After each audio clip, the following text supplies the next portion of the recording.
Coba Dewi buka soalnya dulu ya.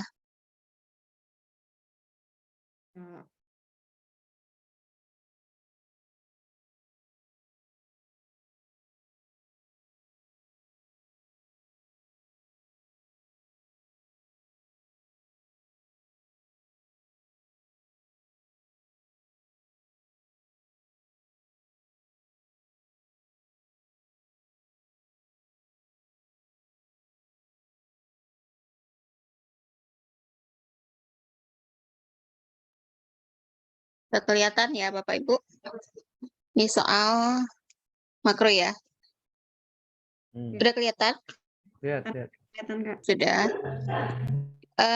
Di dalam masa pandemi, kinerja ekonomi Indonesia tahun 2020 menurun signifikan jika dibandingkan pertumbuhan ekonominya dan tingkat kematian akibat COVID-19 dibandingkan beberapa negara lain. Berikut ini scatter plot data tingkat kematian akibat COVID dan pertumbuhan ekonomi di beberapa negara. Jika dikaitkan dengan defisit fiskal dan debt to GDP ratio, berikut ini adalah scatter plot. Ini yang gambar kedua ya. Gambar ke-1 ini Indonesia di posisi mana ya? Bawah, Kak, merah. Dekat Oh, Korea. bawah merah ya. Tapi kalau dari ininya semakin tinggi tingkat kematian, pertumbuhan ekonomi semakin rendah ya. Gitu kan ya? Fit Iya, benar. dari garis kuning itu kan ya?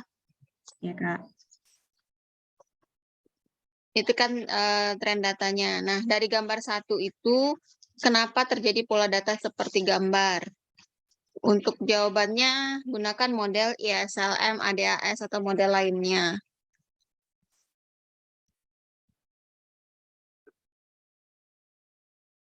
Nah, kalau menurut Dewi sih yang ini kita bisa gunakan model ADAS ya Fit ya. ADAS di mana ini kan trennya angka kematian yang tinggi menyebabkan pertumbuhan ekonomi yang rendah. Benar ya Fit ya, nggak salah ya? Ya, benar, Kak. Ini garis-garis ini ya, garis yang linear ini menunjukkan semakin tinggi angka kematian maka akan menyebabkan semakin rendahnya pertumbuhan ekonomi. Nah, konsep yang kita gunakan konsep ADAS karena coba ya kita ini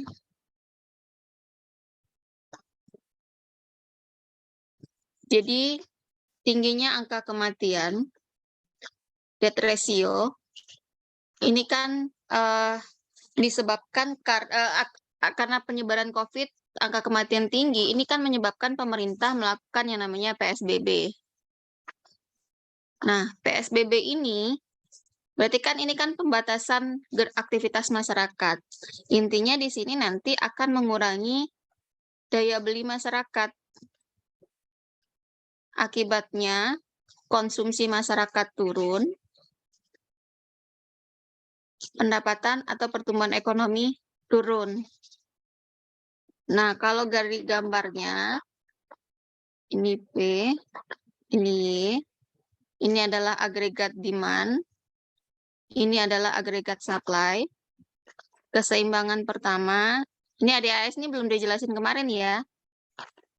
Ini P1, ini Y1. Nah, agregat demand ini terdiri dari konsumsi, investasi, dan belanja pemerintah. Nah, jika konsumsi turun, ini kan akan menyebabkan turunnya permintaan agregat.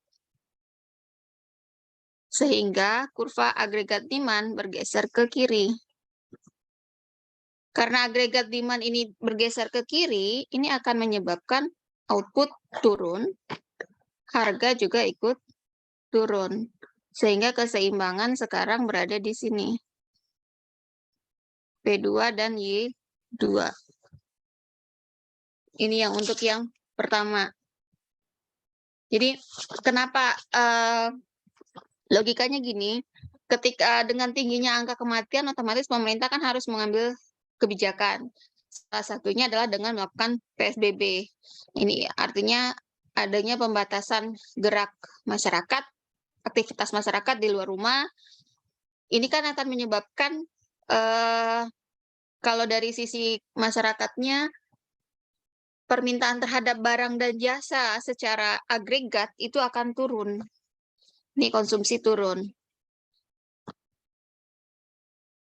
Turunnya konsumsi, nah ini akan menyebabkan pendapatan turun karena komponen dari agregat demand persamaannya itu ada sama dengan IS, C plus I plus G. Nah, kalau konsumsi turun, otomatis permintaan agregat terhadap barang dan jasa juga ikut turun. Nah, karena turunnya permintaan terhadap barang dan jasa, output juga ikut turun. Kan konsumsi masyarakat berkurang nih. Nah, dari sisi yang lain juga, dengan adanya PSBB, itu kan banyak yang beberapa perusahaan yang tutup, sehingga pengangguran meningkat. Meningkatnya pengangguran, ini kan menyebabkan daya beli masyarakat turun. Konsumsinya juga ikut turun, sehingga agregat demand akan bergeser ke bawah. Gitu.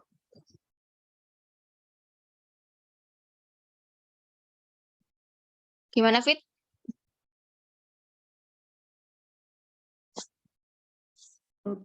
Aku bingung. Udah lupa. Ya. Jadi kan logikanya sih gitu dari baca-baca tadi kan. Karena dengan tingginya angka kematian, ini kan PSBB ya, PSBB terjadi berarti kan logikanya pembatasan aktivitas masyarakat, berarti konsumsinya akan turun.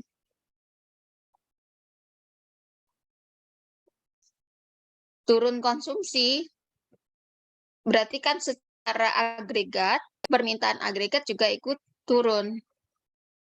Di sisi lain, dari segi investasinya, karena adanya keterbatasan operasional, jam operasi dari perusahaan, mau nggak mau kan akan mendorong ada beberapa perusahaan yang tutup, atau ada yang sehingga menyebabkan investasinya akan berkurang. Makanya ketika agregat demand-nya turun, output atau pertumbuhan ekonomi juga ikut turun. Sehingga tadi kesimpulannya adalah dengan naiknya angka kematian menyebabkan pertumbuhan ekonomi semakin rendah aktivitas karena pembatasan aktivitas masyarakat.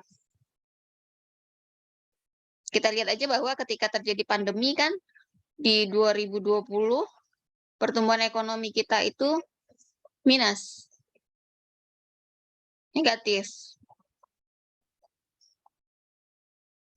Segala kegiatan produksi itu dibatasi. Logikanya sih seperti itu.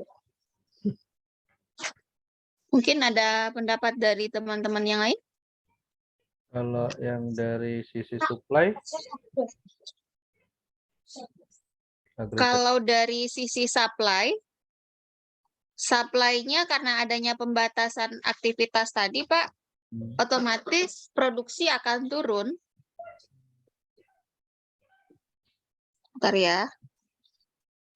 Produksi akan turun, supply-nya nanti akan bergeser ke atas. Ke sini. Harganya naik. Harganya naik. Ini bisa harga di sini. Nah, harganya bisa naik. Kalau demand aja yang turun, harga turun. Tapi kalau supply-nya juga ikut turun, ini juga akan menyebabkan harga jadi naik. Barang jadi langka kan karena produksi terbatas.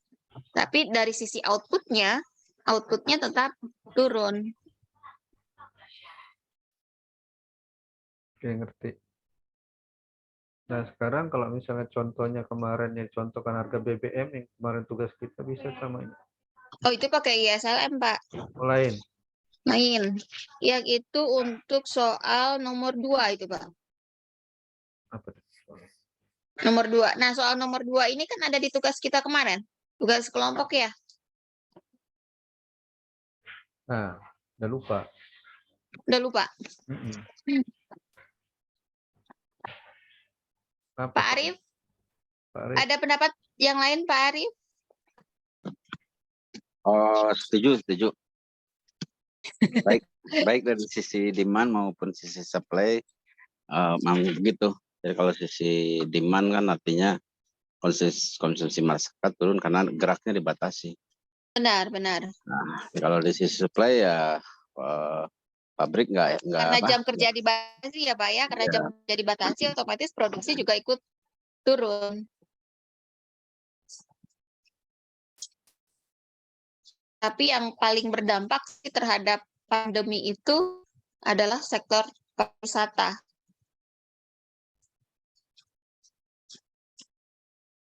Kita lihat kayak Bali itu kan parah tuh ekonominya ketika terjadi pandemi karena ekonominya ditopang oleh sektor pariwisata. Ya. Ya. Yang penting ditekankan di sini ini bicara tentang agregat supply dan demand. Jadi bukan bicara demand dan supply aja. Iya, Nah, agregat Pak ya, Pak Ibu, agregat itu artinya Seluruhnya ya. permintaan dan penawaran secara keseluruhan dari satu negara. Kan tadi di scatter plotnya kan negara kan. iya. Hmm. Jadi Kalau kalau demand, cerita agregat demand itu berarti kan ada konsumsi, investasi, dan belanja pemerintah. Gitu kan Pak ya? ya betul. Lanjut. Oke Pak. Terjawab lah itu pertanyaan tadi. Yang A itu ya. A itu. Itu jawab yang A tadi kan. Iya, Yang B apa tadi? konsepnya kita gunakan ADAS. Nah, yang B itu bagaimana implikasi kebijakan bagi Indonesia untuk pemulihan ekonomi nasional akibat pandemi. Implikasi kebijakannya adalah defisit fiskal kita semakin besar akibatnya pandemi karena pemerintah berusaha untuk melakukan penanganan terhadap COVID-19. Nah, di sini pemerintah melakukan yang namanya refocusing APBN atau APBD bukan untuk yang dengan melakukan realokasi anggaran, di mana anggaran itu lebih difokuskan kepada penanganan COVID-19. Ada tiga bidang, tiga fokus ya dalam penanganan COVID-19. Ada kesehatan, kemudian ada perekonomian, dan ada sosial. Di penanganan di bidang kesehatan misalnya nanti dengan meningkatkan fasilitas dan alat kesehatan, kemudian penambahan belanja tenaga medis, kan ada insentif untuk tenaga medis, itu kan menambah belanja pemerintah. Tujuannya supaya bisa COVID-19 ini bisa diatasi dengan cepat. Kemudian dari segi perekonomiannya, anggaran itu lebih dialokasikan kepada perlindungan terhadap UMKM dan sektor informal, karena memang yang paling terdampak dengan adanya COVID-19 ini adalah sektor-sektor UMKM. Jadi perlu adanya perlindungan dengan bantuan-bantuan yang dilakukan oleh pemerintah. Kemudian dari sisi sosialnya ini dalam bentuk perlindungan sosial, diantaranya pemerintah menambah alokasi anggarannya untuk PKH, KIP, kemudian kartu sembako, kemudian beras sejahtera, kemudian ada kartu prakerja. Nah, itu yang dilakukan oleh pemerintah. Jadi dengan semuanya itu kan menyebabkan belanja pemerintah itu tinggi. Akibatnya kita kaitkan dengan soal tadi kan defisit anggaran, dep rasio kita udah tidak sesuai dengan aturan yang ada. Cuman karena kondisinya adalah urgent dan ini memang harus cepat dilakukan, mau nggak mau, ya defisit anggaran semakin besar. Nah, kemudian untuk apakah sebaiknya fokus dalam pengendalian pandemi atau fokus pada pertumbuhan atau lainnya? Kalau untuk pada saat pandemi itu otomatis kita harus fokus pada penanganan pandemi dulu, tapi dengan memperhatikan 3 aspek tadi gitu, sehingga walaupun ekonomi itu nggak terlalu berubah signifikan gitu, karena memang ketika pandemi ini tidak ditangani dengan tepat, otomatis ini akan memperburuk kondisi perekonomian. Nah, kemudian kebijakan apa yang bisa kita lakukan di sini? Ini juga bisa dilihat dari materi Prof tentang instrumen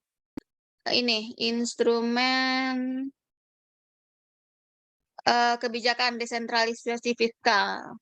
Ini ada beberapa poin yang dijelaskan oleh Prof bentuk-bentuk pengendalian penyebaran COVID dan pengobatan yang terpapar. Di sini ada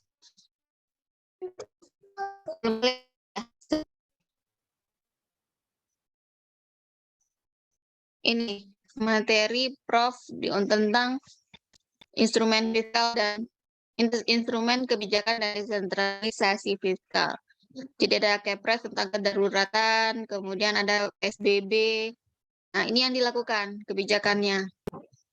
Itu seperti yang dijelaskan tadi, fokus kepada kesehatan, kemudian perekonomian, dan juga sosial, jaminan sosial. Yang untuk jawaban E.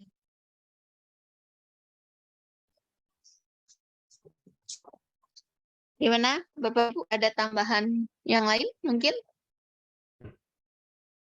Udah jelas. Dulu kayaknya kita dikasih soal terkait CPO itu pakai itu juga nggak ya dulu ya?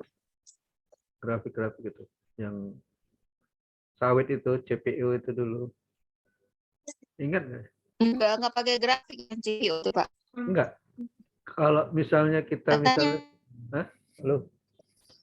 iya, rasanya nggak pakai grafik. Cuman Bapak minta kemarin dengan analisis kondisi sawit.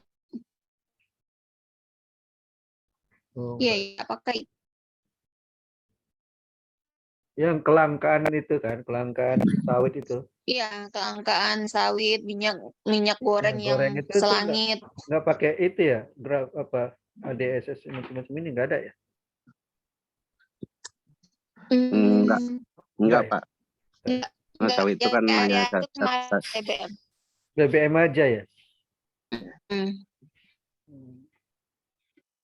mungkin Farid, di mau sini tambah Farid? di soal tadi itu ada penekanan terkait Hmm. penanganan COVID-1 yang di instrumen fiskal, refocusing anggaran itu kan di sektor government spending itu di G ya. Ya. Jadi kan Hmm. Pak Faisal tahulah anggaran-anggaran dipangkas untuk kesehatan kan gitu. Itu refocusingnya dialihkan Refocusing dari kalau orang Pemda bilang ya. ya refocusing itu dipindahkan tadinya mungkin untuk infrastruktur, untuk rapat-rapat Iya, benar. di hotel segala macam kan. Terus studi Biaya studi dinas banding, itu dipotong. Iya. biaya koordinasi itu dipangkas semua, alihkan ke Biaya penanganan COVID. konsumsi dipangkas semua. Undang-undang kita kan itu ada juga yang undang-undang untuk PBN 3% itu dilewatin itu apa? Ya, terus yang kedua dari sektor konsumsi yang tadi bagaimana pemerintah tetap menggerakkan masyarakat hanya sektor konsumsi ini yang bisa digerakkan. Jadi kalau orang tetap konsumsi berarti tetap ada demand Ekonomi terhadap tetap tumbuh. tetap jalan gitu. Nah, biasanya pemerintah mengeluarkan instrumen-instrumen seperti BLT kan gitu ya, bantuan langsung tunai, terus mengeluarkan Kemudian kartu-kartu prakerja, terus apa kemarin tuh jadi PKH. Jadi dalam masa sulit itu biasanya itu G-nya diturunkan untuk belanja, G-nya naik. G-nya Bagian naik. infrastruktur ya. Ya, G-nya jadi G-nya yang dikutak-atik pemerintah, C-nya jadi diselamatin gitu. Jadi pertumbuhan nggak dikejar. Benar. Jadi makanya pertumbuhan kita negatif di 2 tahun itu 2020, 2021. Hmm. Itu sih penekanannya Y sama dengan plus AD kalau di sini kan AD ya. AD sama dengan C plus I C plus Q. bagi Jadi yang diutak-atik itu G dan I gitu. Kalau G dan C. Ya, kalau I kan memang turun investasi. betul. Itu aja sih. Jadi penekanan jadi 2 sektor itu, sektor government spending sama consumption, agregat consumption. Jadi mendorong AD naik ya Pak. Ya, adanya jadi naik tetap. Jadi I-nya turun ya Pak Arif. Iya otomatis turun Pak, karena kan investasi nggak bergerak waktu itu. Kecuali investasi itu rumah sakit sama alat kesehatan. Ini agregat Pak, agregat. Oh, oke, siap. Ade, semuanya itu bentuk agregat bukan hanya satu. Oh, siap. Ya, lanjut. Lanjut. Oke, yang C, jelaskan kebijakan moneter yang dilakukan oleh Bank Indonesia untuk mengakomodasi kebijakan fiskal dalam pandemi. Jadi kan ini artinya ada fiskal ekspansif ya Pak ya, penambahan belanja, tapi lebih fokus kepada penanganan COVID. Nah, direspon oleh Bank Indonesia ya dengan melalui kebijakan moneternya. Yang pertama, Bank Indonesia itu selalu menjaga kestabilan nilai rupiah. Kan kalau misalnya nilai tukar tidak stabil, ini akan menyebabkan ekonomi makin merosot. Yang kedua, adanya pengendalian inflasi yang dilakukan oleh Indonesia. Kemudian adanya stimulus moneter yang dilakukan untuk dunia usaha. Misalnya dengan relaksasi kredit dan adanya intensifikasi kredit, terutama KUR. Jadi pada masa pandemi itu KUR itu lebih banyak yang yang anggaran untuk KUR itu lebih banyak karena memang suku bunga itu turun pada saat pandemi. Nah, di tahun 2021 Bank Indonesia mempertahankan suku bunga di level 3,5%. Nah, ini tujuannya adalah untuk stabilitas sistem keuangan dan nilai tukar. Nah, tadi kan kebijakan moneter yang dilakukan oleh Bank Indonesia itu dia menjaga kestabilan nilai tukar, pengendalian inflasi, kemudian stimulus moneter untuk dunia usaha. Ini bisa dilakukan dengan cara yang pertama menurunkan tingkat suku bunga. Yang kedua, pembelian surat berharga. Pembelian surat berharga ini akan memperbaiki uang beredar sehingga suku bunga jadi akan turun gitu. Kemudian juga Bank Indonesia berusaha untuk mencegah yang namanya capital flow. Nanti kira-kira yang dilakukan oleh Bank Indonesia sebagai respon dari kebijakan fiskal pada saat pandemi.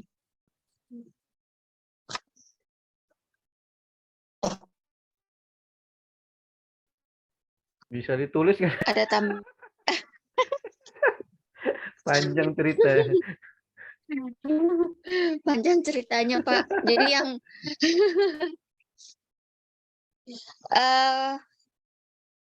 mungkin lewat rekaman Zoom-nya kali ya.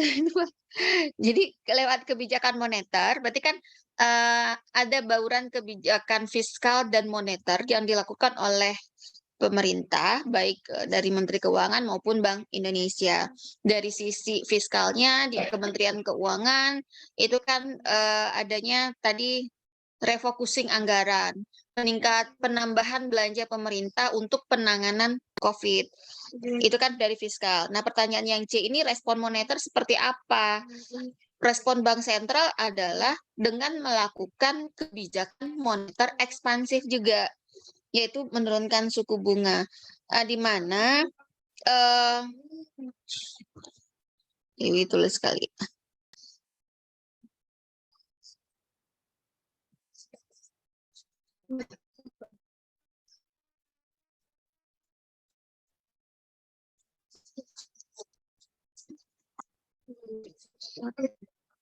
Jadi kebijakan moneter yang dilakukan oleh Bank Indonesia ini bertujuan yang pertama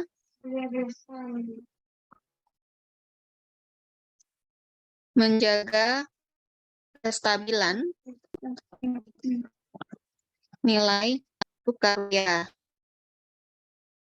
Yang kedua, melakukan pengendalian inflasi. Ini adalah respon dari moneter, kebijakan moneter. Kemudian melakukan yang namanya stimulus moneter.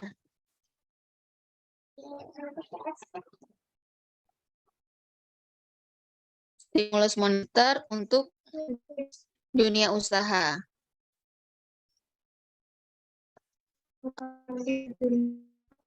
Nah, yang ini dilakukan dengan cara yang pertama menurunkan suku bunga.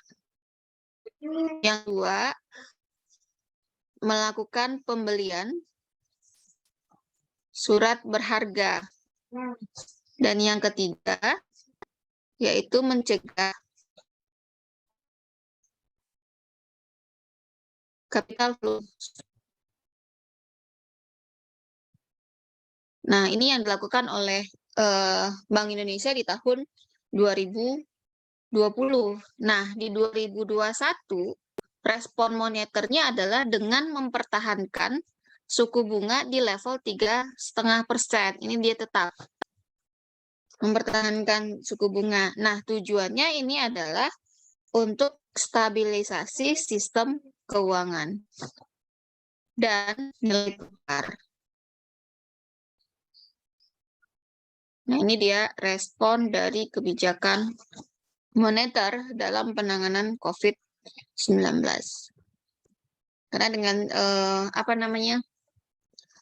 akibat dari COVID itu kan usaha itu kan banyak yang macet ya Pak. Apalagi sehingga ada keringanan-keringanan yang dilakukan oleh bank, yaitu salah satunya adalah dengan menurunkan tingkat suku bunga supaya sektor usaha ini jalan di tengah pandemi gitu.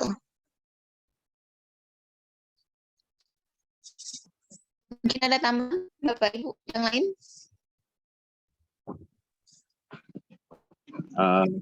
Tambahin dikit, Dewi ya. Iya Pak. Karena kita, halo, cek. Yap. Karena kita Ya, Pak. nggak belajar moneter, mungkin satu kita ini dulu pemahaman terhadap instrumen moneter dulu. Satu, kan moneter itu kebijakan moneter itu yang jelas untuk menstabilkan nilai tukar kan. Iya. Nah instrumennya itu pemerintah itu lewat bank sentral yang dimainkan adalah tingkat bunga, itu satu. Iya benar. Instrumen moneter Dinaikkan adalah atau suku bunga. diturunkan.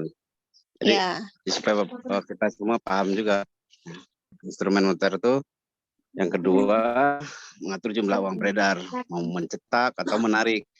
Menarik itu melalui biasanya pemerintah jual sukuk, sun atau SBN kan.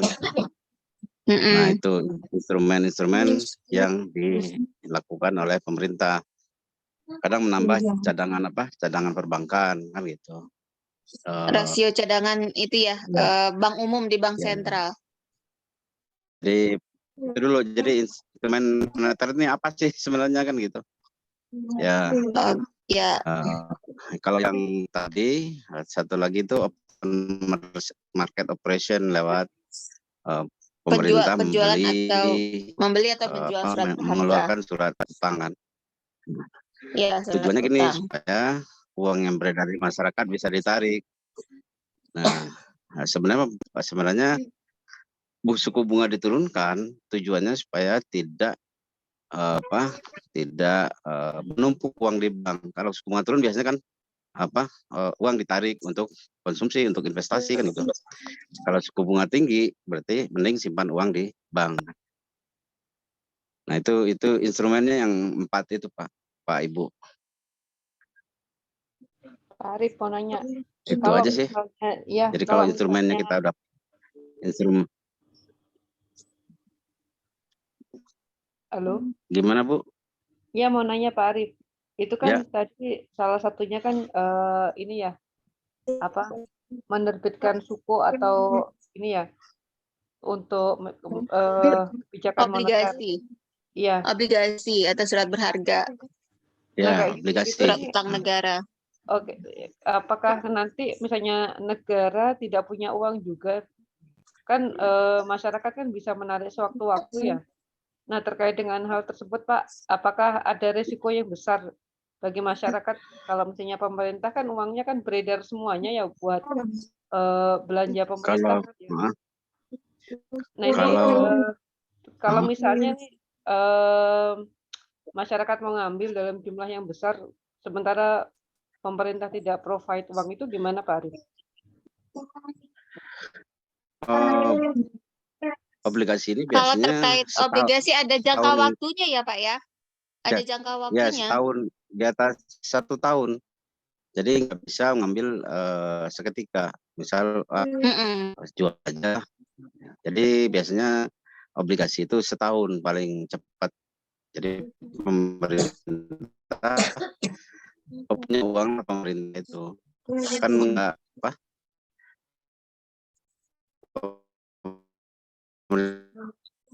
kita juga punya hitungan-hitungan berapa signifikannya. Mungkin ya pemerintah itu untuk menambah juga apa, uang lah, menambah uang untuk alokasi misal tadi untuk pandemi, untuk konsumsi. Nah, jadi nggak di apa, sukuk itu kan di obligasi itu diterbitkannya nggak apa terlalu besar juga karena bunganya tinggi dibanding menyimpan uang di bank. Pemerintah punya Untuk uang untuk tambahan, apa, untuk tambahan Pak, kan terkait Ya. dengan pengendalian COVID ya Pak ya, kan dilakukan dengan pembelian surat berharga. Berarti pembelian surat berharga, pemerintah, logikanya ya, pemerintah berarti kan membeli dari masyarakat. Akibatnya uang yang Ya. beredar di tangan masyarakat akan bertambah. Dengan pemerintah membeli surat berharga dari masyarakat, berkurang. berarti kan bertambah Pak. Membeli. Oh ya, Kecuali ya, kalau kalau menjual. membeli ya, ya. Kan berarti kan Iya, ini iya. kan jumlah uang beredar semakin banyak. Iya, Semakin banyak iya. jumlah uang beredar, ini menyebabkan suku bunga jadi turun. Turun ya, betul. Suku bunga turun, investasi naik. Iya. Nah, gitu mekanismenya. Jadi supaya ekonomi ini tetap stabil gitu. Kalaupun dia turun, mungkin ya kan tadi dari segi konsumsi turun, tapi dengan turunnya tingkat suku bunga ini akan mendorong investasi naik. Jadi ekonomi itu nggak terlalu anjlok gitu ya Pak ya? Ya, betul, betul. Setuju. Uang yang beredar berarti kan segitu-gitu aja ya, pemerintah tidak mencetak uang lagi ya? Tidak mencetak uang, Bu. Resikonya mencetak uang kan nanti inflasi. Iya, Itu betul. dihindari kan. High inflation.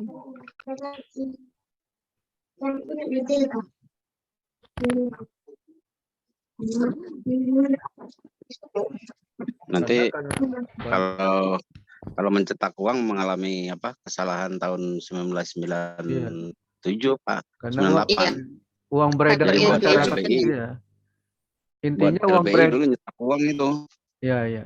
Intinya kan kalau nyetak uang beredar di masyarakat kan semakin banyak orang nanti kalau banyak uang kan nanti apa membeli jadi harganya jadi naik kan itu kan konsumsinya.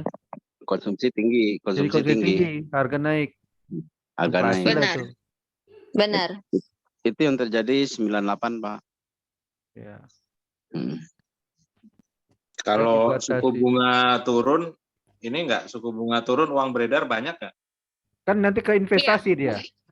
dia larinya ke masyarakat nggak mau nabung tapi digunakan misalnya buat usaha.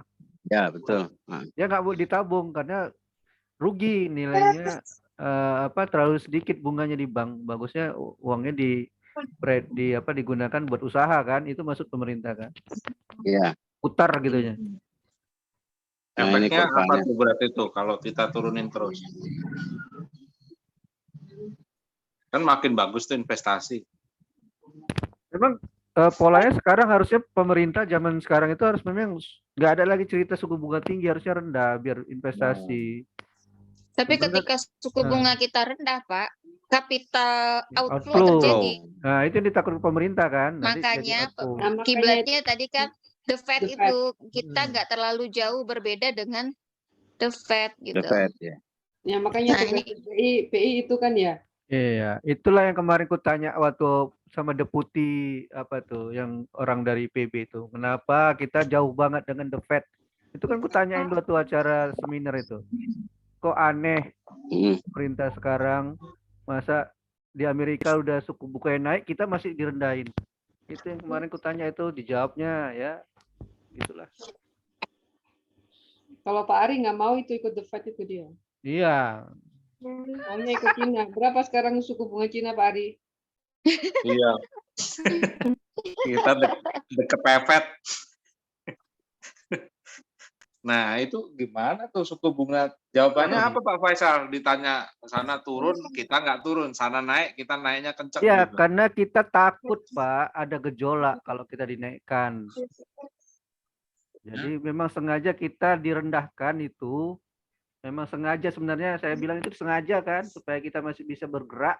Kalau dinaikkan nanti kan orang nabung semua jadinya. Jadi sengaja uang itu memang untuk dibuat usaha gitu. Jadi bisa buat beli rumah, harganya rendah, bisa beli apa investasi macam-macam mau kegiatan apa itu sengaja supaya kita nggak ada gejolak. Kalau uangnya nggak ada kan nanti disimpan semua ke bank kan nggak bisa bergerak kita. Itu kan kemarin itu tujuannya. Nggak ada gejolak. Iya. Bunga Kalau sekarang utang kan- sama Hah? itu sama kan ya? Apa? Bunga hutang sama bunga ini sama bukan? Beda, Bunga- Pak. Kalau Oh, beda. suku bunga ini BI rate, Pak. BI rate. Oh, kalau Eh, BI Kalau sekarang kan BI rate 7-day reverse repo ya. BI. Nah, itu yang BI rate-nya. Nah, nanti kan acuan dari suku bunga utang dan lain-lainnya itu adalah dari BI rate-nya. BI rate tinggi.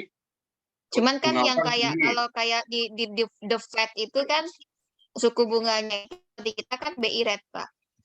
Nah, maksud saya kalau suku bunga tinggi, berarti bunga hutang juga bisa naik ya? Ya, pasti. Terus investasi drop lagi ya? Ya, benar. Nah, makanya tuh. Ini grafik apa ini? Wi? Makanya supaya ya kalau suku bunga kita dinaikkan, ini justru investasi di kitanya akan turun.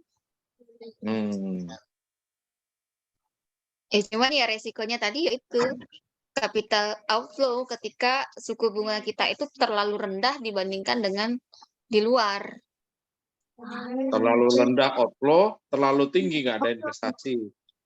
Terlalu Gitu ya? tinggi investasi domestik ya berkurang, tapi capital inflow jadinya banyak modal-modal dari luar itu masuk ke dalam.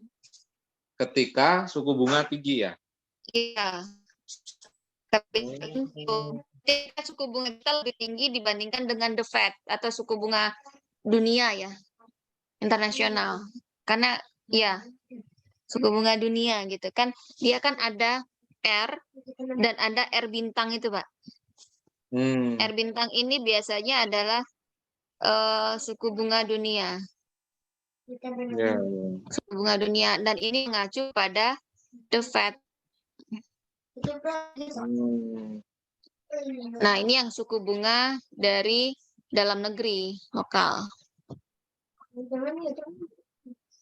Kalau dalam asumsi model Fleming, dalam analisis kita nanti ini kan R sama dengan R bintang, tapi kenyataannya ini nggak sama. Berarti kalau negara kita investasinya nggak kuat, R ini nggak ngefek juga sebenarnya ya, main R bintang aja ya. Kalau untuk domestik, R domestik, Pak, bukan Iya R kan? bintang. Kalau investasi domestik, R-nya adalah R aja, karena R ini kan R dalam negeri. Jadi investasi kita Iya. itu kan fungsi dari suku bunga dalam negeri. Nah, persentase PMDN sama PMA kan berbanding jauh kan ya kita ya? Iya, kita lebih besar PMA. Tapi Oh, nanti kalau misalnya kalau dalam model Fleming udah R bintang nih, Pak. Dalam waduh. model Fleming, kalau kita udah asumsinya perekonomian terbuka. Tapi kan dengan catatan gitu. tadi R-nya sama dengan R bintang. Ini dia kita pakai dalam asumsi R-nya model sama dengan R Fleming. bintang ya. Iya, Nah, ini asumsinya. tertutup masih ini, Kak. Mbak Dewi mungkin bisa diulang lagi, Mbak, yang R sama R bintang tadi. Pengaruhnya terhadap Nah, investasi, Mbak Dewi. pengaruhnya terhadap investasi. Jadi ini kan ya kalau yang R ini kan adalah suku bunga domestik, sementara R bintang ini adalah suku bunga dunia dan kita mengacu kepada The Fed. Nah, dalam asumsi perekonomian terbuka itu R sama dengan R bintang. Ya, artinya suku bunga dalam negeri sama dengan di luar asumsinya. Sehingga bentuk fungsi investasinya sekarang adalah investasi fungsi dari R bintang. Itu baik R bintang sama R kan sama ya karena Asumsinya fungsi sama. oke, Jadi kita itu asumsikan sama. terbuka. Jadi ketika ada perubahan suku bunga dunia, ini akan mempengaruhi investasi domestik, investasi di dalam negeri ya. Apakah itu nanti investasi asing yang ada di luar ataupun investasi domestik, maksudnya investasi luar negara gitu. Jadi kan ini asumsinya. Nah, tapi kenyataannya bahwa R ini nggak sama dengan R bintang. Ada beberapa alasan. Nah, ini ada di soal Tinggian mana ini, Mbak Dewi? 2018. Tinggian mana? Tidak samanya itu tinggian mana antara R sama R bintang itu? Kalau kita lihat kan suku bunga kita masih rendah dibandingkan dengan dunia, dengan The Fed. The Fed itu sudah di atas 5 kalau nggak salah ya waktu pandemi itu. Jadi kita ini ya lebih banyak investasi kalau gitu. Suku bunga kita lebih rendah, tujuannya supaya menjaga investasi kita yang di dalam negeri tetap tumbuh gitu, Bu. Nah, kan banyak nih faktor yang mempengaruhi kenapa berbeda ini antara suku bunga domestik dengan suku bunga asing. Salah satunya adalah country risk, resiko negara.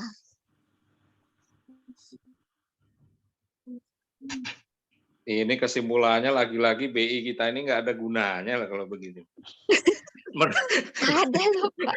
Menurut Bu Bakis itu satu, PMA kita itu 90% kali menguasai investasi. Kedua tadi dengan penjelasan Bu Dewi itu R bintang tuh R tuh nggak perlu dipakai ketika perekonomian terbuka, R bintang semua dianggap. Jadi investasi dalam negeri itu sebenarnya nggak pengaruh sama CIG karena I-nya terlalu kecil tuh kan dengan mainkan BI.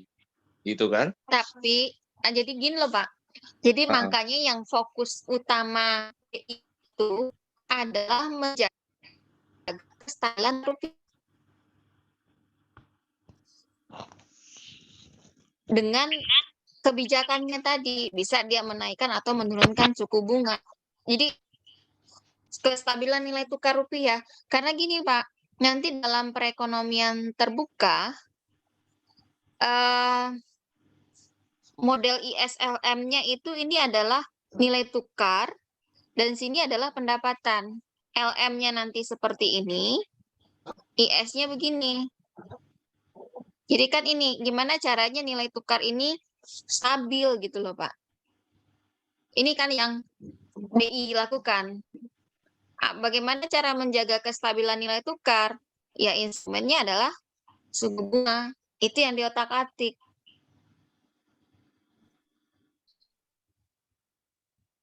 Suku bunga ini ya meskipun tidak berpengaruh banyak terhadap investasi asing atau memang pengaruhnya gede sih dia? terhadap investasi. Kayaknya PMA itu nggak begitu lihat lokasi, langsung perizinan segala macam tuh nggak lihat suku bunga sih ya. Gitu nggak sih? Gimana Pak? Kalau investasi ya setahu ya mungkin dari sisi government ya. Dia lihat Iya. raw material, dia lihat lokasi, dia lihat perizinan, mandang nggak ya suku bunga? Kata Pak Ari, kenapa lebih banyak di kalau nggak salah sekarang Vietnam ya, karena memang perizinannya lebih mudah. Jadi mereka lebih hitungkan kemudahan berinvestasi daripada melihat suku bunga. Maksudnya gitu Mbak Dewi. Oh gitu ya Bu ya. Jadi gini, secara konsepnya kan suku bunga ini kan adalah biaya dari modal sih sebenarnya. Jadi semakin tinggi suku bunga, itu biaya modal semakin tinggi. Akibatnya profitnya turun. Nah, ini akan mendorong investasi jadi turun. Nah, dengan kemudahan-kemudahan investasi itu kan salah satu dapat apa ya Pak ya, memangkas biaya ya. Karena memang pengurusan izin investasi itu biaya nggak sedikit kan Pak ya, dan waktunya lama gitu. Nah, dengan kayak yang Bapak bilang tadi, dengan faktor lokasi, ketersediaan material, itu kan memang salah satu faktor yang mendorong investasi itu bisa tumbuh gitu. Cuman dari sisi apa namanya, dari sisi moneternya, bahwa investasi ini tergantung dari tingkat suku bunga. Jadi kan artinya yang mempengaruhi investasi ini sebenarnya kan memang bukan suku bunga saja, seperti yang tadi Bapak bilang ada kemudahan investasi. Tapi yang paling apa namanya, dari faktor yang lain ini adalah suku bunga gitu. Siap, Bu Dewi.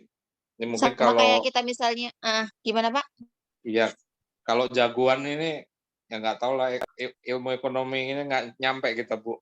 Kalau pakai ekonometrik gitu, nanti pengaruh suku bunga terhadap BI, eksistensi BI.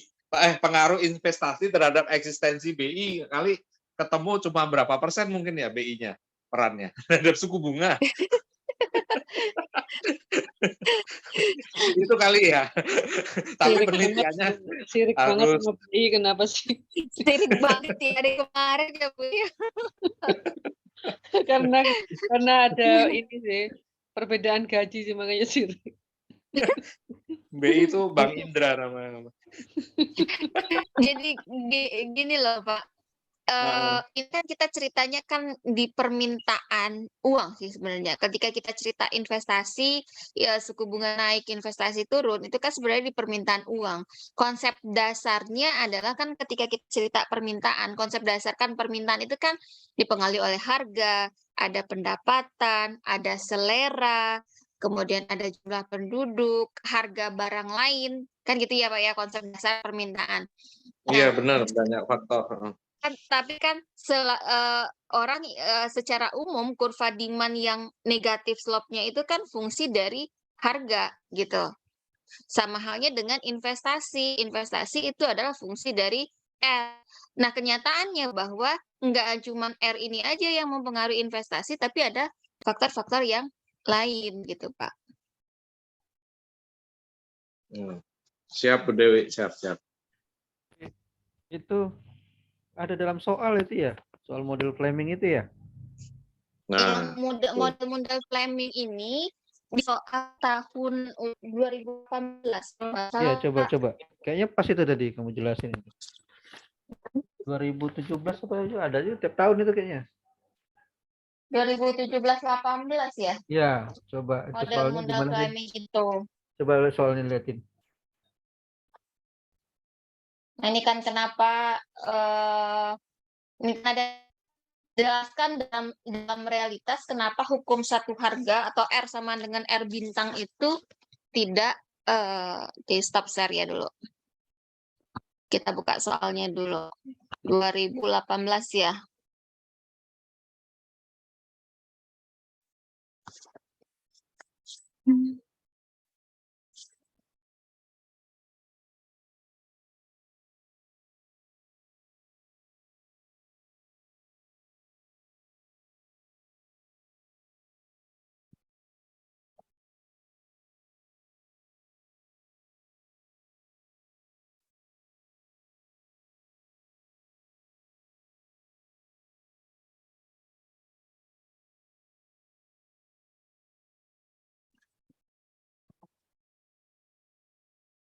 Loadingnya lama nih. Udah kelihatan belum ya? Udah. Udah. Udah, Pak. Nah, ini ya. Ini 2018 sama 17 sama ya soalnya yang terkait dengan model-model flaming ini. Tapi di tahun 2019, 20, 21, 22 enggak ada sih bahas ini gitu. Model-model flaming.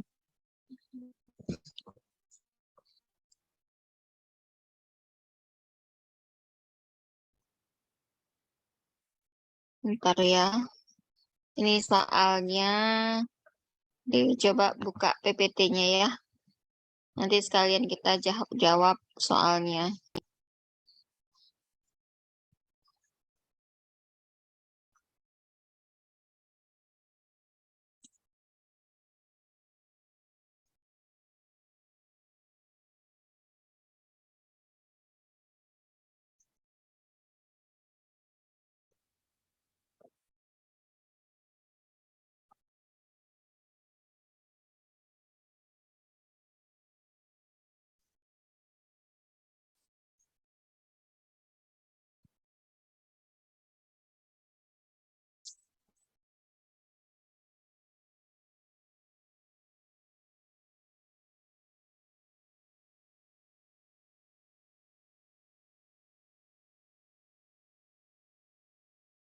Ini model-model framing terkait dengan model ISLM.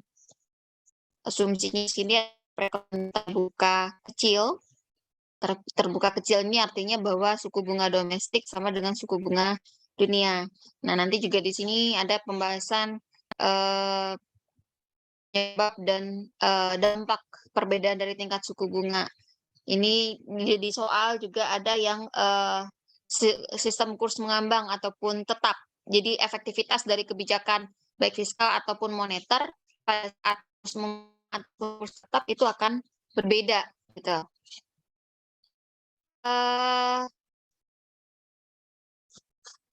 Bentar, jadi agak lupa harus dibuka lagi. Ini asumsinya seperti yang dibilang tadi, R domestik R itu sama dengan R bintang. Nah, persamaan IS sekarang ini jadi berbeda dengan di perekonomian tertutup kemarin, ini R-nya R saja, nggak R bintang. Sekarang karena dia perekonomian terbuka, suku bunganya adalah suku bunga dunia, yang dimana diasumsikan bahwa suku bunga domestik sama dengan tingkat suku bunga dunia. Nah, E ini adalah nilai tukar nominal. Nah, bentuk kurva IS-nya sama dengan perekonomian tertutup, cuman bedanya di sumbu vertikalnya ini nggak R lagi, karena R-nya tadi kan kita asumsikan sama, ini adalah nilai tukar, di mana semakin tinggi nilai tukar, ini akan menyebabkan pendapatan semakin rendah. Semakin tinggi nilai tukar, semakin pendapatan atau tukar,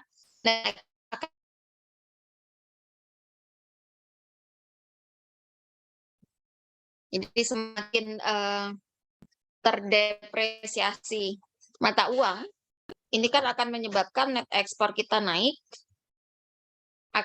sehingga pendapatan kita juga ikut naik, gitu. Nah, untuk LM-nya ini yang berbeda. Kalau di perekonomian tertutup kemarin, LM-nya dia slope-nya positif. Nah, di sini karena dia perekonomian terbuka, LM-nya vertikal. Asumsinya karena kita gunakan R-nya adalah R dunia. Dan di sini nanti menunjukkan hubungan antara nilai tukar dengan pendapatan, yang mana berapapun nilai tukarnya, ini pendapatannya tetap. Pendapatannya tetap. Nah, keseimbangannya ini. Ini nilai tukar keseimbangan, dan ini adalah tingkat pendapatan keseimbangan, gitu ya. Ini nanti, nah ini kurs mengambang dan kurs tetap. Berbeda sistem kurs yang digunakan akan berbeda juga dampaknya, dampak kebijakan terhadap perekonomian. Nah, sekarang kita lihat ini pada saat kurs mengambang. Bagaimana dampak kebijakan fiskal pada saat kurs mengambang. Ini kurva IS tadi, ini kurva LM, kemudian ini adalah nilai tukar di E1 dan pendapatan di Y1. Adanya kebijakan fiskal ekspansif dalam negeri, misalnya pemerintah menambah belanjanya, ini kan akan mendorong IS bergeser ke kanan, sama dengan perekonomian kemarin. Nah, akibatnya ini kan jika nilai tukarnya tetap, harusnya kan pendapatan kan di sini ya. Y-nya di sini.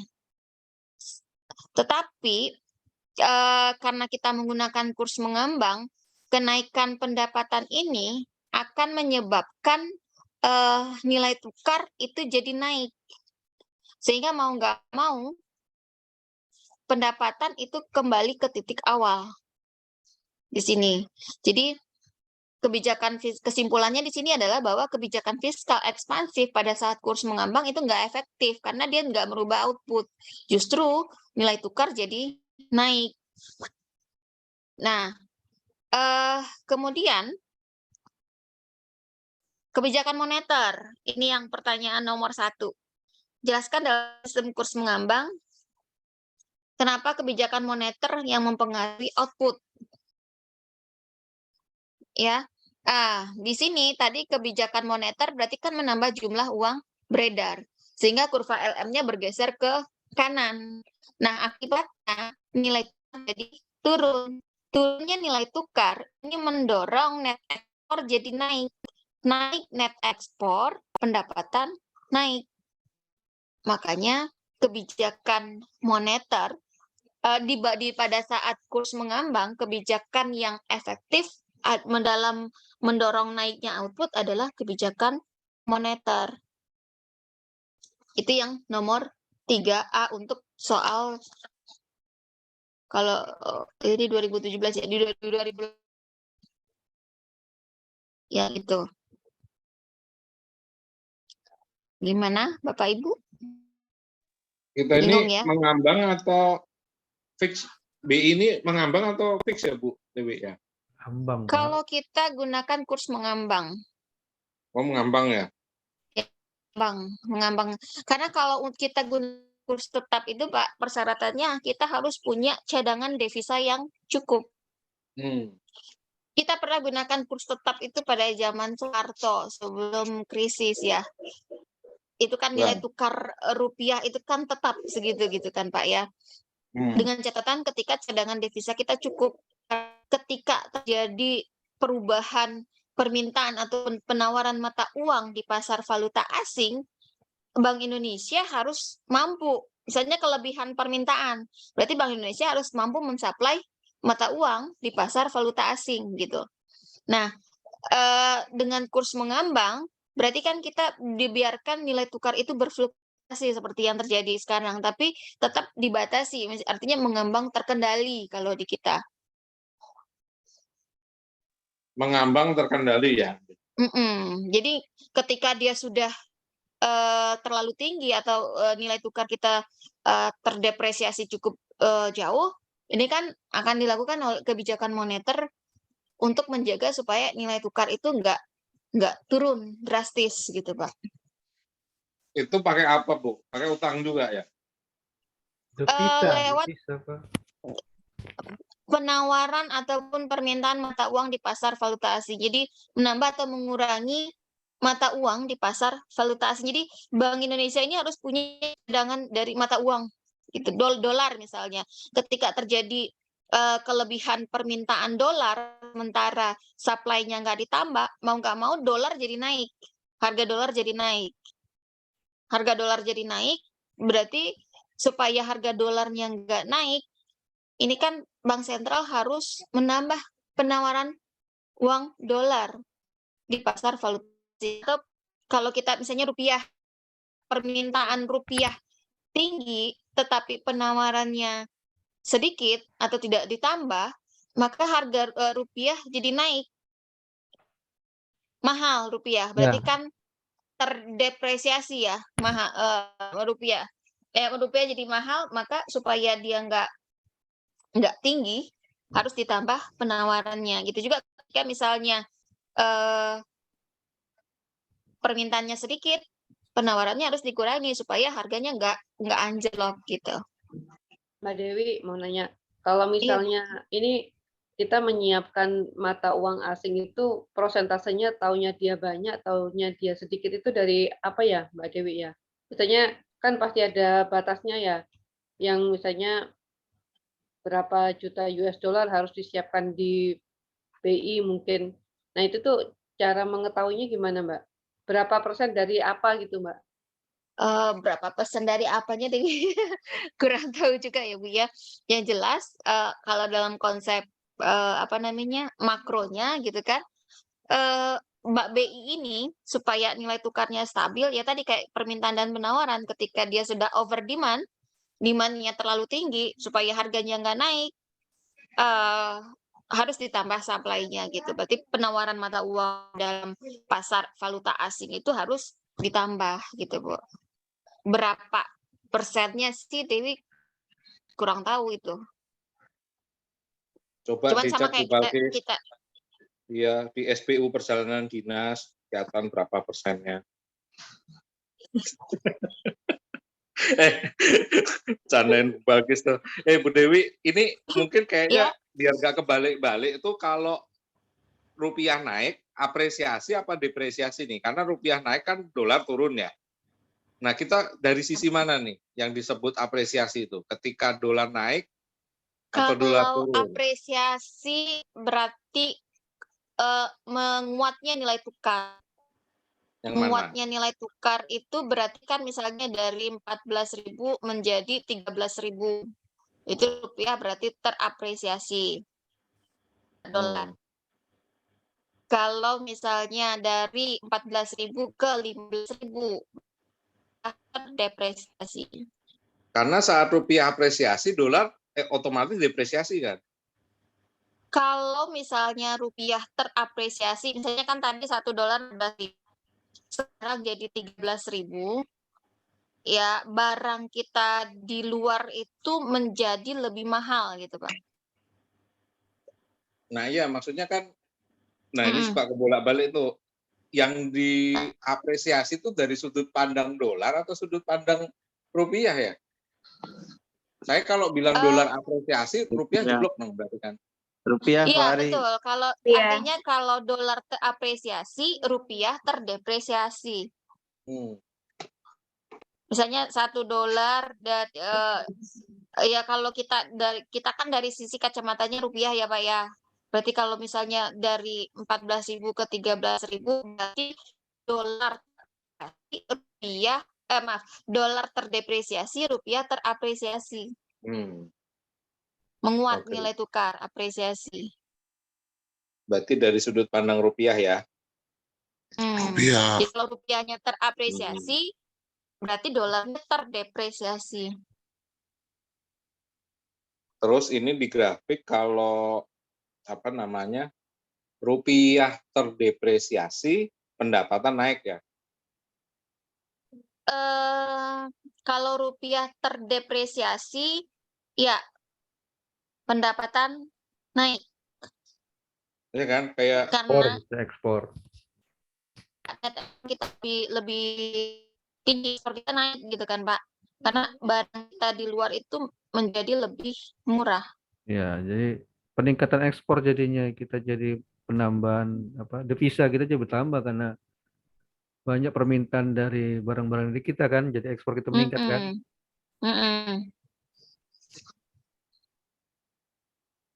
Net Iya, ekspor berarti naik, output juga ikut naik gitu.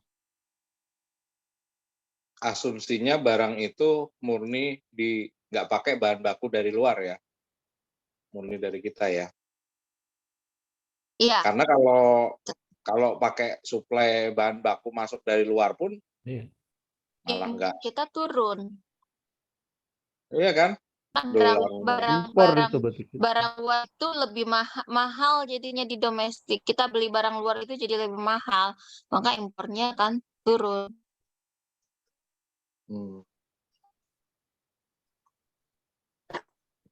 TKDN-nya harus di atas 80% Pak Ari. Nah, Cocok TKDN tuh Pak Ari. Waduh, ini kalau ditambah grafik TKDN puyeng juga. E1 per E2. Berarti rupiah itu bagusnya jangan terlalu ini ya. Maksudnya 14.000. Jangan terlalu jangan terlalu terdepresiasi apa? Ya, Yang Y tadi apa Mbak Dewi? Y itu yaitu pendapatan output. output, E Itu nilai tukar nominal. nilai tukar.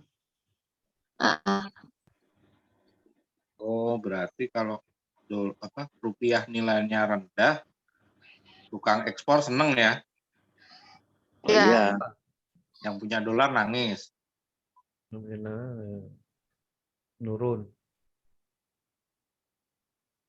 Menurun nilai itu. Kecuali yang faktor input.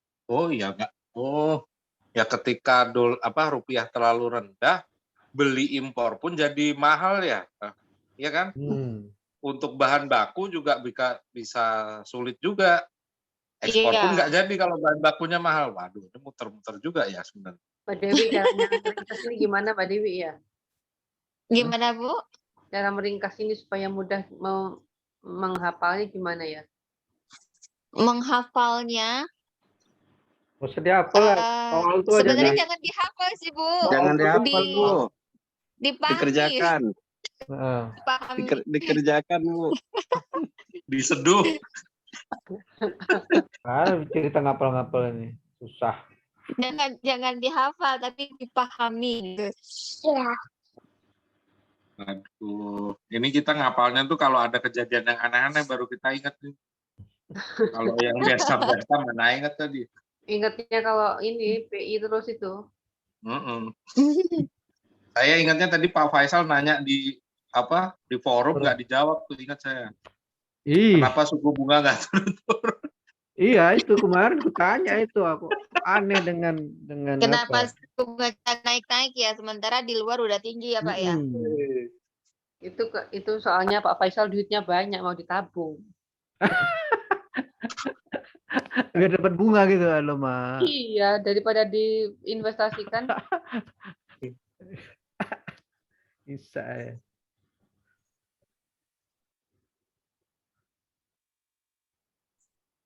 Lanjut, Wi. Apalagi yang mau di... Apalagi?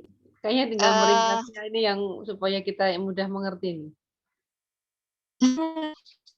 Ini jadi tadi kesimpulannya yang untuk A, kebijakan moneter itu lebih efektif digunakan pada saat kurs mengambang, itu kebijakan yang paling efektif adalah kebijakan moneter karena dapat mendorong naik output. Jadi kalau misalnya gini Bu, Dewi coba oret-oret ya, sederhananya begini. Tadi kan ini adalah LM dan ini adalah IS. IS bintang. Nah, keseimbangannya membentuk pendapatan keseimbangan dan nilai tukar keseimbangan.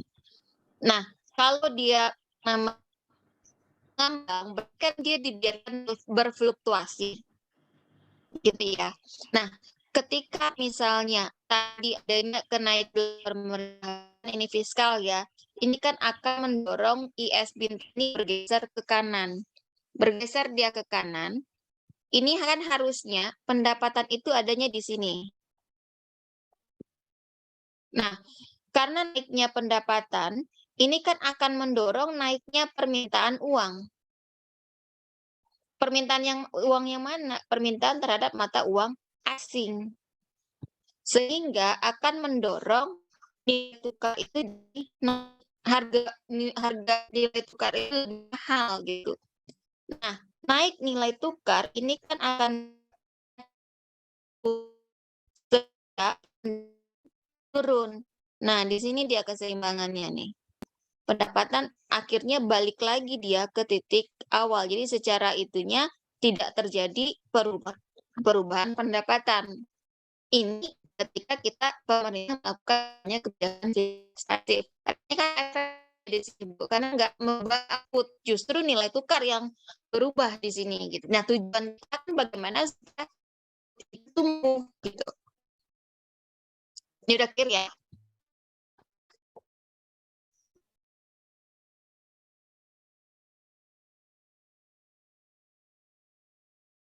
Ini yang kebijakan fiskal. Nah, untuk yang kebijakan moneternya, nah kan kalau kebijakan moneter berarti kan LM. Yes. Ini aja, Bu. Ini. Jadi ketika berarti kalau LM ini kan kebijakan moneter ditambah jumlah uang beredar. Ini mendorong LM bergeser ke kanan. Bergeser ke kanan nih LM-nya. Ini LM2 sekarang. Nah, karena semakin banyaknya jumlah uang beredar, ini kan ini penawar mata uang di pasar valuta asing, harganya atau nilai tukarnya jadi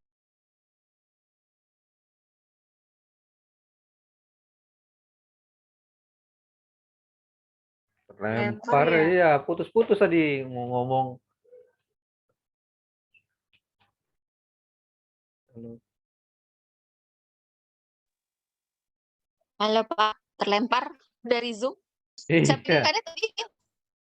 tadi putus-putus, Wi. Jadi kayaknya Putus-putus. sinyalnya deh. Tapi Iya kayaknya. Sampai di mana tadi Pak? Yang putus, yang jelas, yang anunya. Jadi diulang aja ya. ulang aja ya. Kita lihat ini berarti kita gunakan mengambang. Tuh. Berarti kan tadi kan ada dua rezim kurs, ada kurs mengambang dan ada tetap. Nah, sekarang kita gunakan kita analisis kurs mengambang. Nah, ini kita lihat bagaimana efek kebijakan fiskal dan kebijakan moneter pada saat kurs mengambang. Nah, dari segi kebijakan fiskal, berarti kita gambarkan di sini. Ini nilai tukar, ini pendapatan, ini IS,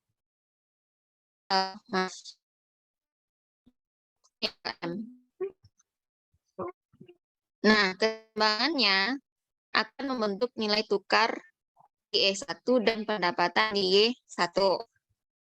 Dengan adanya kenaikan belanja pemerintah, ini kan berdasarkan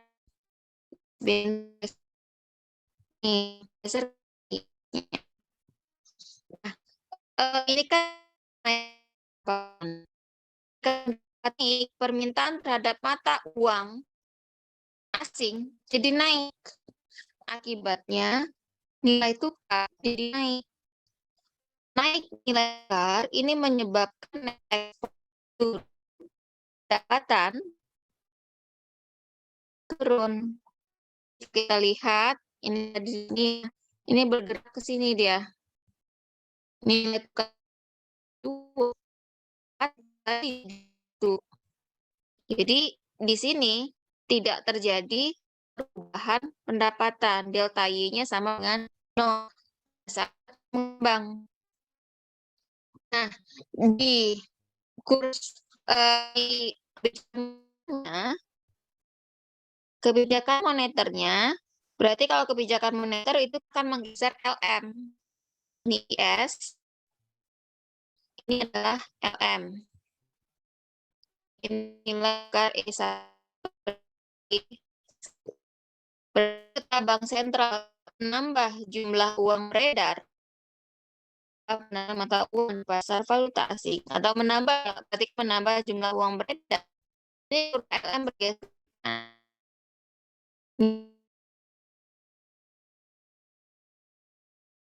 Putus Kak Dew, udah hilang. Putus-putus ya dari tadi ya.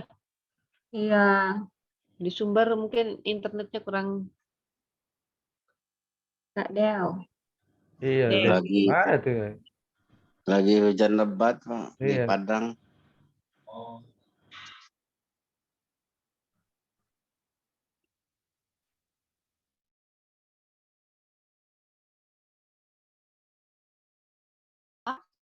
Putus. Lagi hujan ya, Kak? Lagi hujan ya?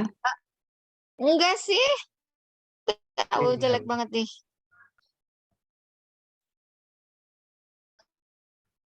Hilang dia.